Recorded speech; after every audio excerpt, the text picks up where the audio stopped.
Thank you all for being here. My name is Jessica Steinman. I'm the General Counsel at America First Policy Institute, and I'm here with my colleague, Attorney Rachel Jag, and also our co-counsel, Chris Kobach, who's with Alliance for Free Citizens. The America First Policy Institute is proud to stand here today in partnership with Alliance for Free Citizens to protect and defend the religious beliefs of 36 men and women in the Air Force. This morning, we filed a lawsuit on behalf of 36 members of the United States Air Force against the Biden administration, specifically the Department of Defense for their refusal to grant religious exemptions to the COVID-19 vaccine mandate. I'd like to start by expressing our gratitude to the men we have here that are standing with us. Thank you so much for your service to our nation. The United States Air Force is instrumental in protecting the American people, advancing our nation's interests around the world, and ensuring our country is a global leader in innovation and aviation. Overseas, our airmen provide our armed forces with combat air power, mobility, and superior intelligence and surveillance. Our government should be doing everything it can to enhance and improve the quality of life for these selfless men, women, and their families, not threatening their livelihoods.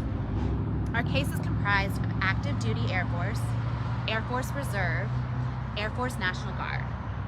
Some of them serve on medical squadron, some collect intelligence, and some specialize in other languages like Russian, Chinese, and Farsi.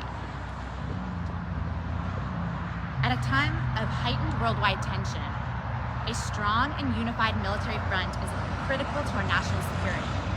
Discharging members of the military based on their COVID-19 vaccine status threatens our mission readiness and undermines the duties of the United States military, especially when there are less restrictive means available to protect military members from COVID-19.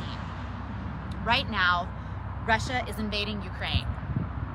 China has indicated ambitions regarding Taiwan, and Iran is continuing to build its nuclear capabilities.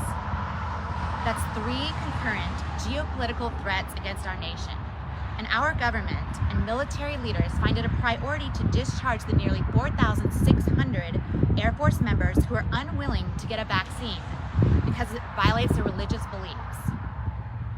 The time to stand up for our men and women of the Air Force is now. 19 of our plaintiffs have had their religious accommodation requests denied. 5 of them have had their appeals denied and face imminent involuntary separation from the Air Force in the coming weeks. Under the First Amendment and the Religious Restoration Act, this denial of an individual's fundamental right is unconstitutional. Whether deployed for combat operations, natural disasters, or safeguarding the homeland from threats, the Air Force protects our freedoms and secures our skies. So we stand here today ready to fight for our airmen's rights and ensure that they are upheld in a court of law. And I want to hand it over to my colleague here, Mr. Kobach. Thank you. Thank you everyone for being here. As was said, we have 36 airmen, members of the Air National Guard, Active Duty Air Force, and Air Force Reserve, who are plaintiffs in this case. The case was filed in Omaha in federal district court in Nebraska, but really the case is a Nebraska-Kansas case. The vast majority of the plaintiffs are either stationed at Offutt Air Force Base in Omaha or here at McConnel Air Force Base in Wichita. There are a slightly larger number that are stationed in Offutt. It is the largest lawsuit regarding the military vax mandate that has been filed thus far. As was mentioned by Jessica, the airmen involved have filed for a religious exemption. Most of them filed back in September, October, in that time frame. All the ones that have gotten an answer have been denied, and then those that have been denied have filed for an appeal. And of course, the appeals that have been answered have been rejected. It is anticipated that all will be rejected.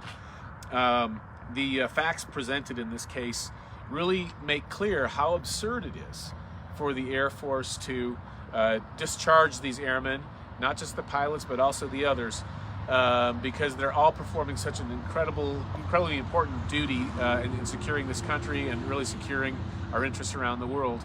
And this is not the time to be imposing a requirement that makes no sense. Let me give you some reasons why it makes no sense. One, consider the case of the pilots. 17 of our 36 plaintiffs are pilots. Most of them are pilots of either the KC-135, predominantly here in McConnell, or the RC-135, which is predominantly based at Offutt Air Force Base in Nebraska. Now, those two planes share essentially the same platform. They're different variations of the same aircraft. And the RAND Corporation did a study at the request of the Air Force a few years ago. Why? Because the Air Force wants to retain as many pilots and wants to produce as many pilots and train as many pilots as are needed to satisfy our national security needs. Anyway, the study concluded, they looked at the cost of training these pilots. The cost of an RC-135 pilot is $5.5 million in federal taxpayer dollars in training just one pilot. If you use that number as an average for all of the pilots in our lawsuit, you're looking at $93.5 million in federal taxpayer dollars that would be wasted, thrown in the trash, if those pilots are kicked out and said, yeah, we don't want you here anymore in the U.S. Air Force, which is absurd. And if you multiply that, now that's just among the pilots in our lawsuit. Among the 4,000 airmen who are requesting this religious exemption, the number of pilots is in the many hundreds. And so we are talking of likely billions of dollars that the federal government would be wasting if it discharged these pilots. But it's not just pilots, because of course you have also, for example, on board the RC-135, you have translators and intelligence analysts who are gathering intelligence live in the aircraft, translating it, and then disseminating that intelligence to our forces and allied forces around the world. And let me tell you, if there's any one aircraft that in the U.S. Air Force that's directly necessary and most needed right now in what's going on in Ukraine, it is probably the RC-135, which is monitoring every single thing that's happening right now in Ukraine. Aside from the cost is the fact that these pilots and these translators and these cyber warfare, and we have one example in that category to speak with you today, these airmen can't be replaced easily. All of these positions take an extraordinary amount of training. It's not like they can be kicked to the street and then suddenly the Air Force can replace them the next day by sending out an ad in a hiring website. Finally, I want to point out that the likely argument the Department of Justice of the Biden administration will make, and have made in other cases, is they say, well, there's a compelling interest in having every single person in the Air Force vaccinated and not making any exceptions. Well, the problem with that argument is they've already made exceptions. There have already been granted 2,980 medical exceptions and administrative exceptions to the vaccine mandate. And they've been very willing to make those exceptions, and apparently those exceptions are compatible with the readiness of the Air Force. Yet when it comes to the religious requests for accommodation, the Air Force has denied 99.6% of them. 99.6%. In total, 4,637 have been denied as of March 1st. It's extraordinary. And the notion that you have to have the vaccine in order to deploy is also disproven by the Air Force's own actions. 2 of our plaintiffs have already been deployed while seeking a religious exemption, while being unvaccinated. One of those plaintiffs is deployed right now overseas. So the idea that somehow you have to have a vaccine, which we all know now, does not in any way inhibit the spread of COVID-19. The idea that you have to have this vaccination in order to serve your country is simply false. In conclusion, I'd like to say, just think about this. These airmen are the ones defending our constitutional freedoms from threats abroad, and it is outrageous that their own constitutional freedoms are being denied by the Air Force that they serve. And so now I'd like to give the podium first to Tim Bexton, who's one of our plaintiffs. Tim?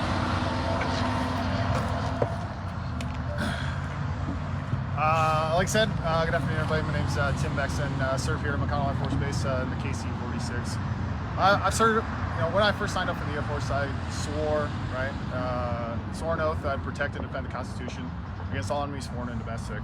And right now, the vaccine mandate, we're being kind of forced to give up our First Amendment right of, exercise of free religion, right? If we don't, they're going to force us out. Unfortunately, that's a horrible thing. But luckily, as Americans, right, we have the right to have our constitutional claim heard in court, and that's exactly what we're doing right now. I've faithfully served in the Air Force for over 15 years. As a professional pilot, I've deployed multiple times. I've flown in 4 different separate MWS's major weapons systems. I've gone to advanced instrument school, safety trained in the Air Force. I'm an evaluated pilot and instructor pilot in the KC-46 here at McConnell. And unfortunately, due to my own personal moral religious beliefs, that's all gonna get thrown away. The Air Force, like you said, has spent millions and millions of dollars to train me. And here's the thing is, I want to stay in the Air Force, right? Many of us still want to stay and devote our careers to the United States populace. And unfortunately, the thing is that they're taking that away from us. Every one of these people, right, has been the entire time working in and amongst themselves. I myself have gone to the office every single day. I fly in an airplane in close quarters with people, never endangering any of my students, my peers, my coworkers the entire time. You know, all while being unvaccinated. So the big thing is there may be only 36 members here, but realistically we are in essence making the case for the thousands of airmen and military members out there, and I think it's a well worthwhile situation. It makes no sense for the Department of Defense to force this out of the military, especially in this time where we have near-peer adversaries such as Russia, Ukraine, China, Taiwan, things like that. And honestly, the American people, Department of Defense, they can't afford to do this, right? And this is why our religious liberties need to be upheld, and that's why we're fighting today. So thank you very much.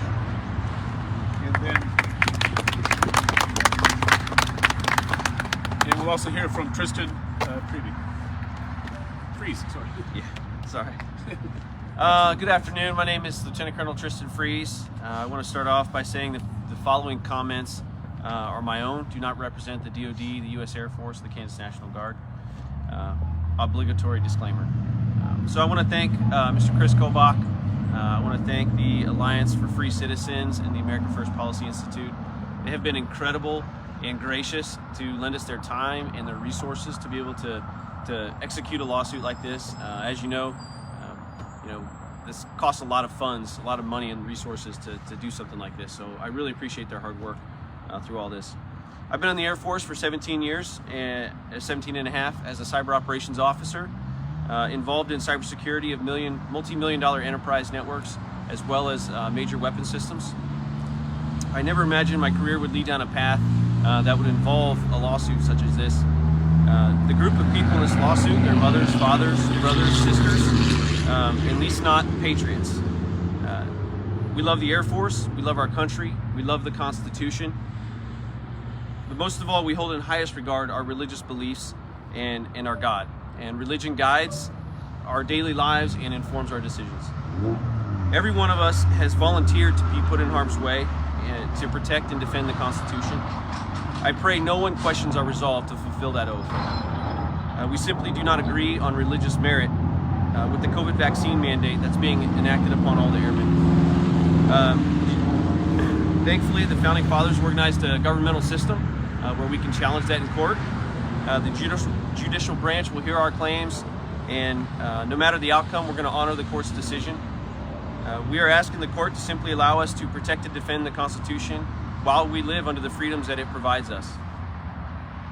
In my opinion, removing experienced pilots, medical personnel, cyber operators, intelligence, and other professionals from service without cause, especially at a time of global turmoil, threatens our national security. Know that regardless of the outcome, I will continue to regularly pray for our country and the men and women who serve to defend her. Thank you. Well, thank you everyone for coming. The name of the case is Roth versus Austin. The number of the case, if you want to track it in the federal judicial system, is 22-3038. We will soon be filing a motion for preliminary injunction. Thank you once again.